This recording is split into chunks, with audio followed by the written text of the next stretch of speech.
ഇന്നത്തെ തിരുവചന ധ്യാനത്തിന് ആധാരമായി 34-ാം സങ്കീർത്തനത്തിന്റെ 6-ാമത്തെ വാക്യം. ഈ എളിയവൻ നിലവിളിച്ചു, യഹോവ കേട്ടു, അവന്റെ സകല കഷ്ടങ്ങളിൽ നിന്നും അവനെ രക്ഷിച്ചു. സങ്കീർത്തനക്കാരൻ തന്നെ അനുഭവത്തിൽ നിന്നുകൊണ്ട് ഒരു കാര്യം വെളിപ്പെടുത്തുകയാണ്.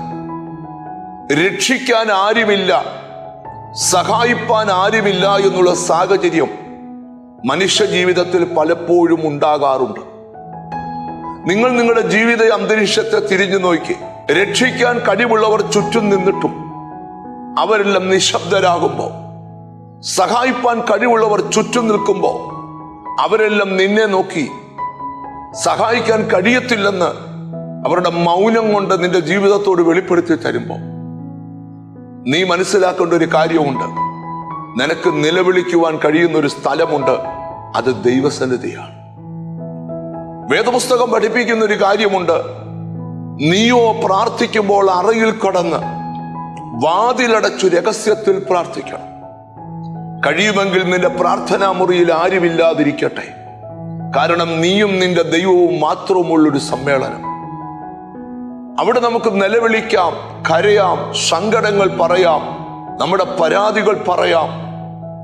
ചിലർ കണ്ടിട്ടില്ലയോ, മനുഷ്യരോട് പറയാൻ പറ്റാത്ത കാര്യങ്ങൾ ഒരു മുറിക്കകത്ത് കയറി വാതിലടച്ച് മുട്ടുകുത്തി അല്ലെങ്കിൽ ഭിത്തിയിൽ കൈ പിടിച്ചുകൊണ്ട് അല്ലെങ്കിൽ നടന്നുകൊണ്ട് ദൈവത്തോടെല്ലാം തുറന്നു പറയും.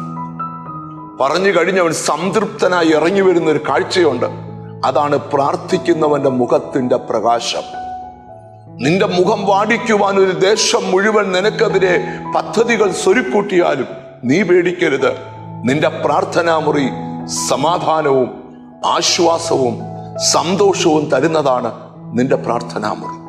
ഇവിടെ വെളിപ്പെടുത്തുകയാണ്, ഈ എളിയവൻ നിലവിളിച്ചു, യഹോവ കേട്ടു, അവന്റെ സകല കഷ്ടങ്ങളിൽ നിന്നും അവനെ രക്ഷിച്ചു.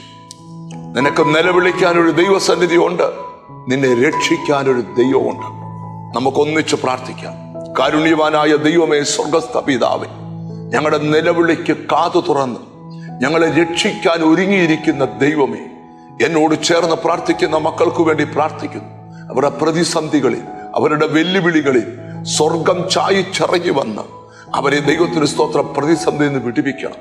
എന്നോട് ചേർന്ന് പ്രാർത്ഥിക്കുന്ന മക്കളെ നിന്റെ നാമം ചൊല്ലി പിതാവിന്റെയും പുത്രന്റെയും പരിശുദ്ധാത്മാവിന്റെ നാമത്തിൽ അനുഗ്രഹിച്ചു പ്രാർത്ഥിക്കുന്നു.